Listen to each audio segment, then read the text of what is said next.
Welcome students for the class of production and operation management. और इसमें जो हमने लास्ट क्लास में बात करी थी आपका इन्वेंट्री मैनेजमेंट के बारे में बात करी थी, और आज हम बात करेंगे आपका टाइप्स ऑफ इन्वेंट्री के बारे में। तो टाइप्स ऑफ इन्वेंट्री देखिए क्या क्या होते हैं। सबसे पहले रॉ मटेरियल, फिर होता है आपका WIP that means work in progress, फिर आते हैं हमारे पास फिनिश गुड्स, और लास्ट में क्या आते हैं हमारे पास मेंटेनेंस, रिपेयर एंड ऑपरेटिंग, ठीक है, MRO। अब है क्या बेसिकली, मतलब क्या है कि फर्स्ट अगर हम देखें रॉ मटेरियल दैट मींस क्या है कि basic input of production, example steel rods, cotton yarn. मतलब क्या हो रहा है कि बेसिक इनपुट्स ऑफ प्रोडक्शन, कि प्रोडक्शन के लिए क्या है कि बेसिक इनपुट है कि दैट मींस रॉ मटेरियल है, ठीक है। तो वो क्या हो रहा है, रॉ मटेरियल क्या होता है, बेसिक इनपुट है जिससे क्या हो रहा है कि प्रोडक्ट को बनाया जा रहा है। अब उसमें क्या लिया है, जैसे स्टील रॉड्स और कॉटन यार्न दैट मींस क्या है कि हमारे पास सूत के धागे होते हैं, उनसे क्या होगा जब उनकी बुनाई होगी तो क्या बनेगा, थान बनेगा, और थान से हम क्या बनाएंगे, जो भी हमें बनाना है, पैंट शर्ट जो भी हमें बनाना है वो सारी चीजें। नेक्स्ट इसमें आते हैं हमारे पास वर्क इन प्रोग्रेस। और वर्क इन प्रोग्रेस क्या है, partially processed material. Partially processed material that means क्या है कि हमने क्या करा है, हम उस कंडीशन में आ गए हैं किसे, रॉ मटेरियल को लेके, कि जहां पर उसमें जो प्रोडक्ट हम बनाना चाह रहे हैं उसकी शेप आना शुरू हो गई है, ठीक है, हाफ असेंबल्ड कार्स, ठीक है। फिर आते हैं हमारे पास फिनिश गुड्स। और फिनिश गुड्स में क्या है हमारे पास कि ready for sale to customers, that means क्या है कि पूरा का पूरा प्रोडक्ट जो है वो बन चुका है, ठीक, और बनने के बाद क्या हो रहा है कि वो रेडी टू यूज है, रेडी टू सेल है, ठीक है, जैसे पैकेज्ड बिस्किट्स, ठीक। फिर आते हैं हमारे पास मेंटेनेंस, रिपेयर एंड ऑपरेटिंग। उसमें क्या है, consumables for plant upkeeping. Consumable for plant upkeeping that means क्या कर रहे हैं कि जहां हमने वो चीजें बना रहे हैं, जितने भी सोर्स लगे हैं उन सबको क्या किया जा रहा है, मेंटेन किया जा रहा है, ठीक है, रिपेयर किया जा रहा है या ऑपरेट किया जा रहा है। एग्जांपल ल्यूब्रिकेंट्स, स्पेयर पार्ट्स, ठीक है, या तो ल्यूब्रिकेंट्स दैट मींस जैसे गाड़ियों की बात करें तो उसमें इंजन ऑयल डलेगा, ठीक है, तो इंजन ऑयल बनाया जा रहा है। दूसरा स्पेयर पार्ट्स, कोई पार्ट खराब हो गया, कहीं गाड़ी लग गई, कहीं टूट गया कुछ चीज, उस चीज को रिप्लेस करना, वो चीज किसमें आती है, हमारे पास स्पेयर पार्ट्स का पार्ट होती है। अब इसमें क्या है कि की कॉन्सेप्ट क्या है हमारे पास इन्वेंट्री के, कि सबसे पहले होता है हमारे पास रीऑर्डर लेवल। और रीऑर्डर लेवल क्या होता है हमारे पास, maximum consumption into maximum lead time. Maximum consumption कितना चीज को यूज किया जा सकता है कितने ज्यादा टाइम के अंदर। दूसरा आता है आपका मिनिमम स्टॉक लेवल। और मिनिमम स्टॉक लेवल क्या है कि reorder level minus average consumption into average lead time. फिर आते हैं हमारे पास maximum stock level. Maximum stock level में आपका reorder level plus economic order quantity minus minimum consumption into minimum lead time. Then safety stock में हमारे पास आते हैं buffer maintain to guard against uncertainty in demand और सप्लाई, ठीक है, क्या हो रहा है कि buffer maintain to guard against uncertainty, ठीक है। फिर आते हैं आपके EOQ that means economic order quantity. वो क्या होता है आपका root 2 into annual demand into ordering cost upon carrying cost per unit. तो ये क्या होता है हमारे पास EOQ का फॉर्मूला होता है। अब इसमें जैसे मेथड्स की बात करें तो मेथड्स में क्या है, सबसे पहले आपका ABC एनालिसिस आता है।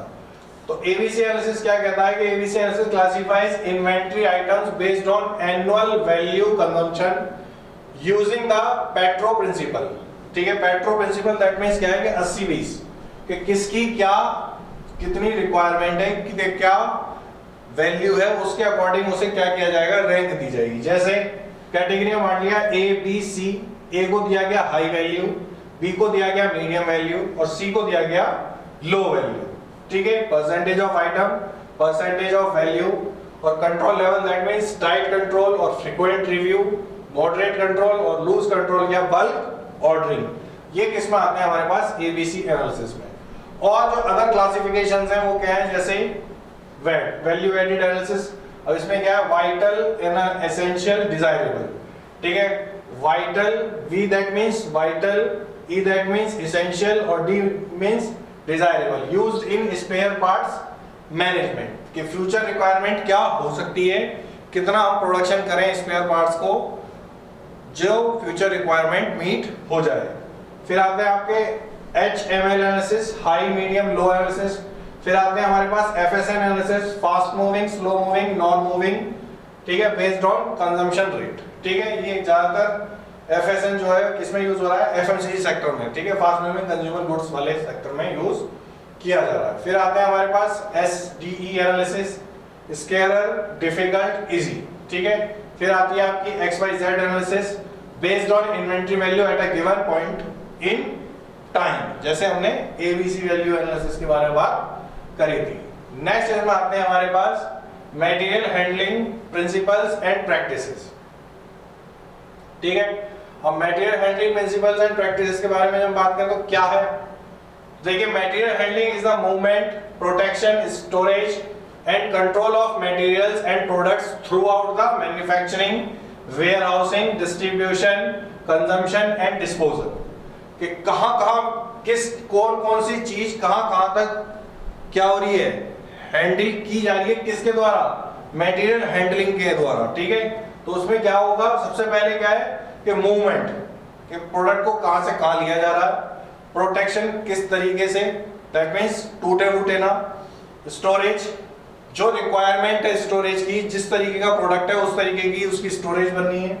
फिर आपका control of material and products through out the manufacturing, कहां तक होना है, मैन्युफैक्चरिंग के दौरान, वेयरहाउसिंग स्टोरेज के दौरान, डिस्ट्रीब्यूशन के दौरान, from one place to another, consumption that means किस तरीके से कंज्यूम किया जाएगा, एंड डिस्पोजल, कि अगर उसमें से कोई चीज वेस्ट निकल रही है तो उसका किस तरीके से डिस्पोज किया जाएगा, ठीक है। वो सारी चीजें किसमें आती हैं हमारे पास, मटेरियल हैंडलिंग में। अब प्रिंसिपल्स ऑफ मटेरियल हैंडलिंग की क्या है, प्लानिंग प्रिंसिपल, कि all handling activities should be planned in advance, ठीक है।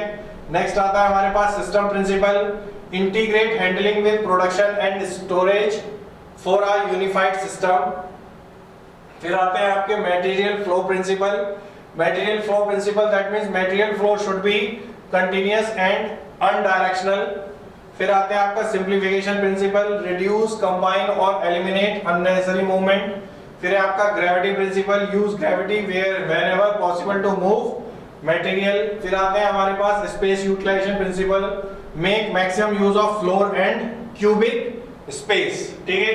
फिर आता है आपका unit load principle, unit load principle क्या होता है, move goods in larger consolidated loads to reduce trips, ठीक है। फिर आता है आपका safety principle, provide safe equipment and practices to protect workers. Then फिर आते हैं हमारे पास मशीनाइजेशन प्रिंसिपल, तो mechanize handling operations for efficiency and safety.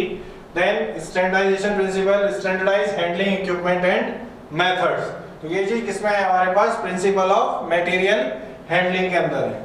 फिर इसमें क्या बात आती है कि क्या हो रहा है कि मटेरियल हैंडलिंग इक्विपमेंट्स, ठीक है, conveyors, industrial trucks, cranes and hoists, containers and pallets, robots etcetera etcetera, जो भी क्या हो रहा है, जिस भी चीज से हम मटेरियल को हैंडल कर रहे हैं वो सारे किस्म आ जाते हैं आपके इक्विपमेंट का पार्ट होते हैं, ठीक है। उसमें से कुछ एग्जांपल हमने यहाँ ले रखे हैं कैटेगरी, वो सारी चीजें। फिर नेक्स्ट आता है हमारे पास इन्वेंटरी कंट्रोल, कि इन्वेंटरी को किस तरीके से कंट्रोल किया जाए, स्टॉक को किस तरीके से हम कंट्रोल कर सकते हैं। तो उसमें जैसे inventory control involves regulating inventory so that it is available when needed at minimum cost, ठीक है। It links procurement, production and sales department. तो बेसिकली कहने का मतलब क्या है कि क्या हो रहा है, रेगुलेटिंग इन्वेंटरी हो रहा है किससे, इन्वेंटरी कंट्रोल से। It is available when needed, जब उसकी जरूरत है, एट मिनिमम कॉस्ट, कहां प्रोक्योरमेंट में, दैट मींस रिक्वायरमेंट में, कहां हमें सप्लाई करना है, प्रोडक्शन किस तरीके कितना प्रोडक्शन करना है, और सेल्स डिपार्टमेंट में, दैट मींस किस जगह कितनी उस प्रोडक्ट की डिमांड है और उस डिमांड के अकॉर्डिंग हमें कितनी यूनिट सप्लाई करनी है। वो सारी चीजें किसमें आती है, आपकी इन्वेंटरी कंट्रोल के अंदर आती है।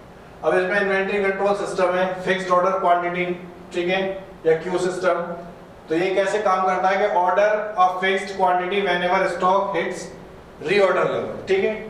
फिर आते हैं आपके फिक्स्ड ऑर्डर प्राइस, ठीक है। Review stock at fixed interval, order variable quantity, ठीक है। फिर आते हैं आपके two bin system. Two bin system क्या है? Two bin, use one bin, bin first when empty, reorder, use bin 2 till delivery, ठीक है। तो ये सारी चीजें क्या है, आप एक बार देख लेंगे तो ये समझ में आ जाएंगी। फिर इसमें आता है आपका जस्ट इन टाइम, कि material arise exactly when needed, zero buffer stock. तो हम क्या कर रहे हैं, बफर स्टॉक नहीं रख रहे, हम क्या कर रहे हैं कि केवल और केवल मटेरियल जब रिक्वायरमेंट है तभी हमने मंगाया और तभी हमने क्या करा, उसे सप्लाई कर दिया। तो ये सारी चीजें किसमें आते हैं, आपके मटेरियल हैंडलिंग का पार्ट होती है, ठीक है। अब इसमें क्या है, नेक्स्ट हमारे पास वैल्यू एनालिसिस आ जाते हैं, ठीक है। अब वैल्यू एनालिसिस क्या है कि value analysis is a systematic and organised approach to providing necessary functions at the lowest cost. कि कोई भी प्रोडक्ट हम बना रहे हैं तो उसके क्या क्या यूजेस हो सकते हैं और उन यूजेस को हम किस तरीके से इंप्रूव कर सकते हैं, वो चीज किसमें आती है, आपकी वैल्यू एनालिसिस के अंदर आती है।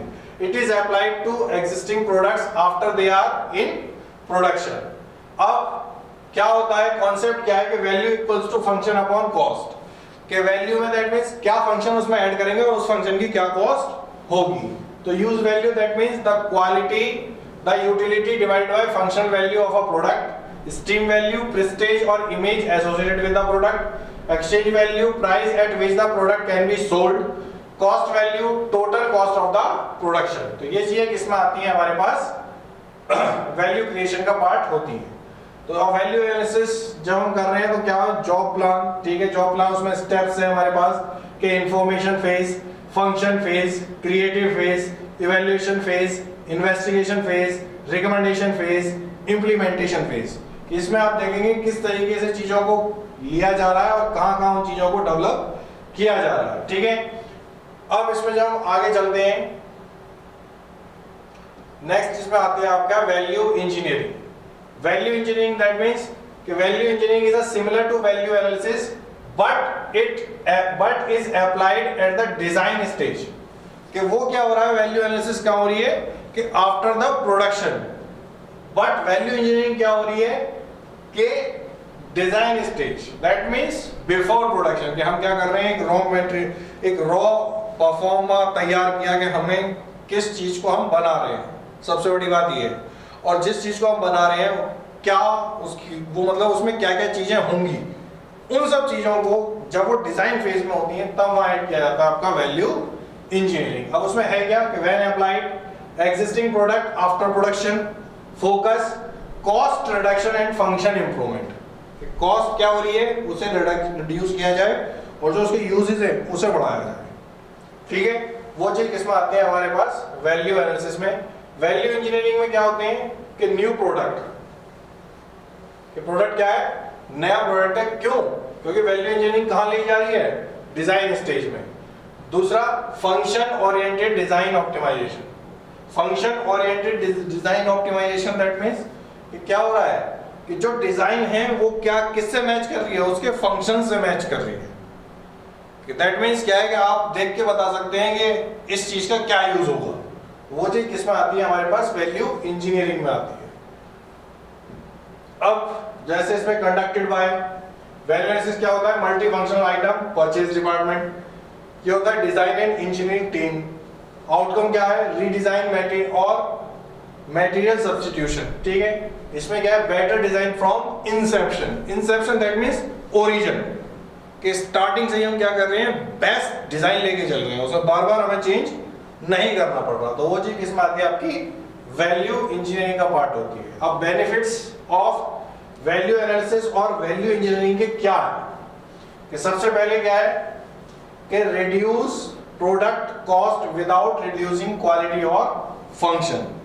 कि क्या कर रहे हैं कि प्रोडक्ट की कॉस्ट को हम क्या कर रहे हैं, रिड्यूस कर रहे हैं विदाउट कॉम्प्रोमाइजिंग क्वालिटी और फंक्शन। नेक्स्ट आता है हमारे पास identify and eliminates unnecessary features, ठीक है। कि जो चीज जरूरत ही नहीं है उन सब चीजों को आइडेंटिफाई करना और उन्हें क्या करना, एलिमिनेट कर देना। फिर आता है third, encourage innovation. And creative thinking. Innovation and creative thinking that means क्या है कि क्या हो रहा है, एनकरेज किया जा रहा है किसे, इनोवेशन को, कि किस तरीके से हम चीजों को इन्वेंट कर रहे हैं, ठीक है, या उन चीजों को और उसमें इम्प्रोवाइज किस तरीके से किया जा सकता है, क्या क्रिएटिव थिंकिंग उसमें लगाई जा सकती है। नेक्स्ट आते हैं आपका improve supply relationship through joint development, ठीक है। तो क्या है कि improve supply relationship through joint development, कि दोनों क्या हो रहा है कि दोनों वैल्यू एनालिसिस और वैल्यू इंजीनियरिंग दोनों क्या कर रहे हैं कि सप्लाई रिलेशनशिप को मजबूत कर रहे हैं, उसे इंप्रूव कर रहे हैं। क्यों? क्योंकि क्या कर रहे हैं, एक तो अननेसेसरी थिंग्स को वो एलिमिनेट कर रहे हैं, दूसरा at the time of Inception of the product वो क्या कर रहे हैं, फीचर ऐड कर रहे हैं, ताकि उसमें बार बार हमें डिजाइन चेंज करना ना पड़े।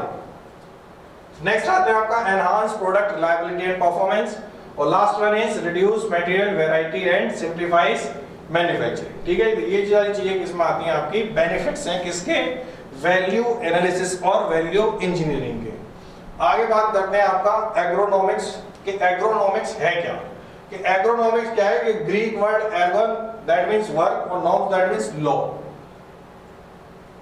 और उसका क्या है मतलब, अगर बात करें कि is the science of designing tools work places and task to fit the human body and cognitive ability. क्या हो रहा है कि एक तरीके का साइंस है, ठीक है, जो क्या कर रहा है, जो टूल्स को डिजाइन कर रहा है, वर्क प्लेस को डिजाइन कर रहा है, टास्क को डिजाइन कर रहा है, किसके लिए, जिस पर्टिकुलर सेक्टर में उसका यूज होना है, वो चीज किसमें आती है, आपकी एग्रोनॉमिक्स के अंदर आती है। अब इसके टाइप्स होते हैं हमारे पास। फर्स्ट आता है फिजिकल एग्रोनॉमिक्स, और फिजिकल एग्रोनॉमिक्स क्या है कि body posture, muscle skeleton health, repetitive strain, work space design, ये सारी चीजें किसमें आती हैं आपके हमारे पास फिजिकल एग्रोनॉमिक्स में। दूसरा आता है हमारे पास cognitive ergonomics, mental workload, decision making, stress, user influence design. Last आते हैं हमारे पास organisational ergonomics. Organisational ergonomics work system, team work, shift work, scheduling and tele work. तो ये सारी चीजें किसमें आते हैं हमारे पास, टाइप्स ऑफ एग्रोनॉमिक्स, और उनके फोकस एरिया है कि क्या है, तीन हमारे पास टाइप्स हैं, फिजिकल, कॉग्निटिव, ऑर्गेनाइजेशनल, और उनके फोकस एरिया दैट मींस कहां उनका यूज होता है, वो हमारे पास यहां पर है, ठीक है। नेक्स्ट आते हैं हमारे पास importance of ergonomics in material handling. Concept क्या है कि हमें कॉन्सेप्ट किसमें पढ़ना है, मटेरियल हैंडलिंग के लिए पढ़ना है, ठीक है। अब मटेरियल हैंडलिंग में सबसे पहले आता है आपका reduce workplace injuries and accidents during material handling. तो वो क्या कर रहा है कि इस तरीके से चीजों को डिजाइन किया जा रहा है कि आराम से आप कितना भी बल्क में मटेरियल हो, कितना भी हैवी मटेरियल हो, कैसा भी हो, उसे आराम से विदाउट एनी मिस हैपनिंग आप ट्रांसफर कर सकें from one place to another place. Next आता है आपका improves worker productivity and efficiency. Next is decreases absenteeism and medical cost. Next आता है आपका leads to better equipment and work place design. और नेक्स्ट आता है हमारे पास enhances employee morale and satisfaction, ठीक है। तो ये चीज किसमें आते हैं, हमारे एग्रोनॉमिक्स का पार्ट होते हैं। फिर इसमें चीजें बचती हैं, जैसे बहुत सिंपल चीजें हैं कि मेंटेनेंस के बारे में बात हो रही है, ठीक है, कि जो मेंटेनेंस है वो किस तरीके से किया जा रहा है, किसमें, प्रोडक्शन एंड ऑपरेशन मैनेजमेंट। तो मेंटेनेंस क्या है, सबसे पहले कि maintenance refers to all activities undertaken to keep machines, equipment and facilities in an operational state so that production is not disrupted। कि हम क्या कर रहे हैं, मेंटेनेंस क्या कर रहा है कि जो भी चीज यूज हो रहा है, उस यूज हो रही है, उसे यूजेबल फॉर्म में रखना है लॉन्ग टर्म के लिए। वो क्या आता है हमारे पास, मेंटेनेंस का पार्ट होता है। ऑब्जेक्टिव क्या है कि maximise equipment availability and operational efficiency. Second क्या आता है, extend the useful life of plant and machinery. भाई जाहिर सी बात है, मेंटेनेंस होगा टाइम पे, हर चीज उसकी बदली जाएगी, जो चीज उसे चाहिए वो चीज उसमें डाली जाएगी, तो लाइफ तो उसकी ऑल टाइम एक्सटेंड हो ही जाएगी।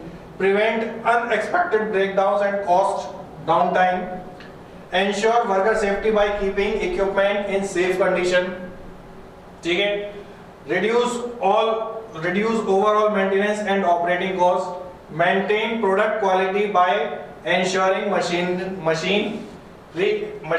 accuracy, ठीक है। ये सारी चीजें किसमें आते हैं, हमारे ऑब्जेक्टिव्स में। अब देखिए इसमें टाइप्स की जब हम बात करेंगे, टाइप्स में क्या है आपके, सबसे पहले प्रिवेंटिव मेंटेनेंस। अब प्रिवेंटिव मेंटेनेंस क्या है कि pre determined intervals to reduce the probability of failure, वो चीज केस में आती है आपकी प्रिवेंटिव मेंटेनेंस में। दैट मींस क्या है कि एक टाइम के बाद हमें पता है कि इस चीज को इतने रिपेयर की जरूरत है, तो हमें वो रेगुलर बेसिस पे वो करनी है। तो वो चीज किसमें है, क्यों, क्योंकि अगर नहीं करेंगे तो आगे जाके वो खराब हो जाएगी, ठीक है। तो उस चीज को बचने के लिए, उस चीज से हम क्या कर रहे हैं, प्रिवेंटिव मेंटेनेंस का यूज कर रहे हैं। नेक्स्ट इसके फीचर्स हैं आपके scheduled inspection, cleaning, lubrication, adjustment. भाई नॉर्मल चीज है कि अगर आपने बाइक रखी है तो बाइक है या कोई भी आपके पास ऑटोमोबाइल है, वो उसका सारा मेंटेनेंस क्या है, प्रिवेंटिव मेंटेनेंस का पार्ट होता है। नेक्स्ट इसमें हमारे पास आते हैं करेक्टिव और ब्रेकडाउन मेंटेनेंस। अब करेक्टिव और ब्रेकडाउन मेंटेनेंस है क्या कि maintenance performed after equipment has failed, कि क्या हुआ, इतना यूज किया, कोई मेंटेनेंस नहीं किया कि उसने हाथ जोड़ लिए कि अपना यूज होता ही नहीं, ठीक है। तो वो चीज किसमें आते हैं हमारे पास, ब्रेकडाउन मेंटेनेंस में। फीचर्स है आपके reactive, triggered by actual failure, can be planned corrective और unplanned, higher down time cost but lower routine maintenance cost, suitable for non critical और इजीली रिप्लेसेबल इक्विपमेंट। नेक्स्ट आते हैं आपके प्रिडिक्टिव मेंटेनेंस। अब predictive maintenance क्या है कि uses advanced diagnostic tools and data analysis to predict when a failure is likely to occur and schedule maintenance just before the breakdown, ठीक है। अब इसमें tools used in predictive maintenance क्या है, vibration analysis, thermography, oil analysis, ultrasonic test rate, input output sensor या AIML, ठीक है, ये सारी चीजें। फिर आते हैं इसमें हमारे पास टोटल प्रोडक्टिव मेंटेनेंस। तो टोटल प्रोडक्टिव मेंटेनेंस क्या है, that involves all employees from top management to shop floor workers in equipment maintenance to achieve zero breakdown, zero defect and zero accident. वो चीज किसमें आती है हमारे पास, टोटल प्रोडक्टिव मेंटेनेंस का पार्ट होती है। नेक्स्ट इसमें हमारे पास आते हैं आपके पिलर्स ऑफ टीपीएम, ठीक है। First is autonomous maintenance, second is plant maintenance, quality maintenance, focused improvement, fifth one is earlier equipment management, training and education, safety, health and environment, TPM in administration, ठीक है। वो सारी चीजें